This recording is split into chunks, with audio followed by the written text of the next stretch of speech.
PM Modi ने BJP नेताओं को दिया 2024 का मंत्र। 400 दिन की तैयारी के साथ 2024 के लिए पीएम मोदी ने सेट कर दिया एजेंडा। लोकसभा चुनाव तक पार्टी अध्यक्ष जेपी नड्डा के कार्यकाल को दिया गया विस्तार।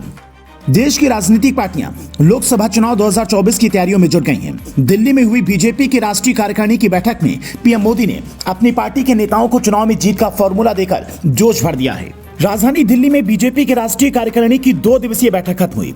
बैठक के अंतिम दिन पीएम मोदी ने कार्यकारिणी को संबोधित किया। पीएम मोदी ने अपने संबोधन में साल 2024 के लोकसभा चुनाव का एजेंडा भी लगभग साफ कर दिया है। पीएम मोदी ने 400 दिन पहले ही लोकसभा चुनाव के मद्देनजर पार्टी कार्यकर्ताओं को और नेताओं को एक्टिव होने को कहा था। कार्यकारिणी की बैठक में पार्टी के राष्ट्रीय अध्यक्ष जेपी नड्डा की कार्यकाल को विस्तार दिया गया। इससे साफ हो गया है कि बीजेपी नड्डा के नेतृत्व में ही लोकसभा चुनाव में उतरेगी।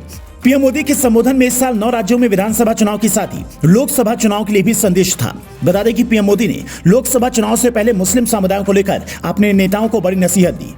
पीएम मोदी ने कहा, मुसलमानों के खिलाफ बयानबाजी न करें, हमें बेवजह के बयानों से बचना है। प्रधानमंत्री मोदी ने कहा कि हम लोग सारा दिन काम करते हैं, वहीं कुछ लोग हैं जो किसी फिल्म को लेकर बयान दे देते हैं। कार्यकर्ताओं से पसमानदा मुसलमानों, बोहरा मुसलमानों तक पहुंच बनाने को कहा है। पीएम मोदी ने ईसाई वोट बैंक को लेकर भी संदेश दिया। पीएम मोदी ने कहा, कोई हमें वोट दे या न दे, लेकिन सबसे संपर्क बनाएं, सभी धर्मों के निचले तबकों से संपर्क बनाएं, वे लोगों से मिलें। इसके लिए कभी चर्च जाएं, कभी यूनिवर्सिटी जाएं। आपको बता दें कि बीजेपी ने सर्वसम्मति से पार्टी अध्यक्ष जेपी नड्डा के कार्यकाल को जून 2024 तक बढ़ाने को मंजूरी दे दी है। इससे साफ है कि पार्टी जेपी नड्डा के नेतृत्व में ही 9 राज्यों में विधानसभा की चुनाव, साथ ही लोकसभा का चुनाव लड़ेगी।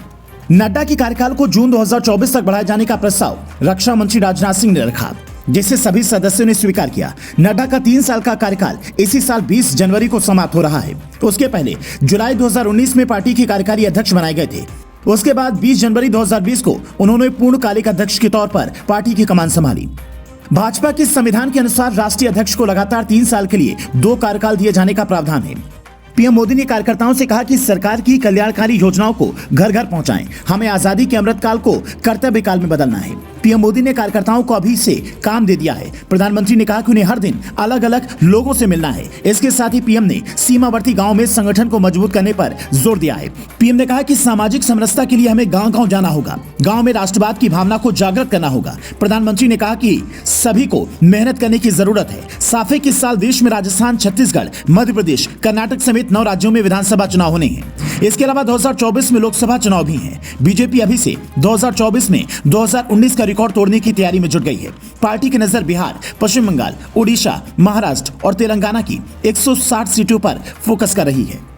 पिछले लोकसभा चुनाव में इन सीटों को करीबी अंतर से गंवा दिया था, इसलिए पार्टी इस बार सीटों को जीतने में पूरी ताकत झोंकती नजर आ रही है। इस बार बीजेपी बिहार और महाराष्ट्र में अपने दम पर लोकसभा चुनाव में उतरेगी। इन दोनों राज्यों में पार्टी ने अपनी सहयोगी जनता दल यूनाइटेड और शिवसेना के साथ गठबंधन खत्म कर दिया है।